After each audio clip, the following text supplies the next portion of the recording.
बनाउनु पर्छ यो के बनाउनु भएको रे बिरिया ब्रिया अनि यो चाहिँ थेसरीको दाल होइन कालो दाल हैन कालो दाल अनि यो उ चाहिँ पात चाहिँ ए अनि यो चाहिँ अब यसरी यो थेसरीको दालको पिठो त्यो चाहिँ हजुर अनि यसरी लाउने होइन कालो दालको पिठो हजुर अनि यसरी लगाएर अब यसलाई सुकाउने सुकाएर राख्ने बर्खामा खाने अनि बर्खामा चाहिँ यो चट्टसँगले के आलुसँग मिसाएर खाने हजुर आइडिया टमाटर हालेर आलु हालेर कति मिठो हुन्छ है हाम्रो भाइ पनि यहाँ टिकटक बनायो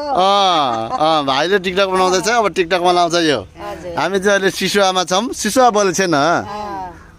सिसुवा नम्बर 6 बक्लौरी रामधुनी बिरिया खाना आउनु बर्खामा भाइ बर्खामा एक छाक दिइहाल्छु ए ल यो सुकाएर पछि चाहिँ म धरान चाहिँ म यहाँ चाहिँ आउँछु अनि धरान लगाएर खान्छु ल पैसातिर आउनु कि अनि एक छाक दिइहाल्छु उही यो अब पहिल्यैदेखि यसरी बनाउने गर्नु भएको छ है हजुर अनि यसलाई नि भाइ खानु कि यसलाई अब कराईमा पहिले त्यो प्याज सियाज नहालिकन तेल मात्रै हालेर यसलाई पहिले अलिकति भुटेर अनि निकालेर राख्नु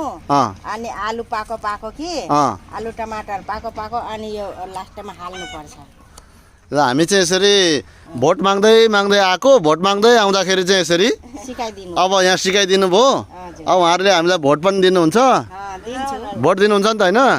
अनि पछि हामी यो फेरि अब चाहिँ यो हामी माग्न आउँछौँ अनि मजाले खाने हो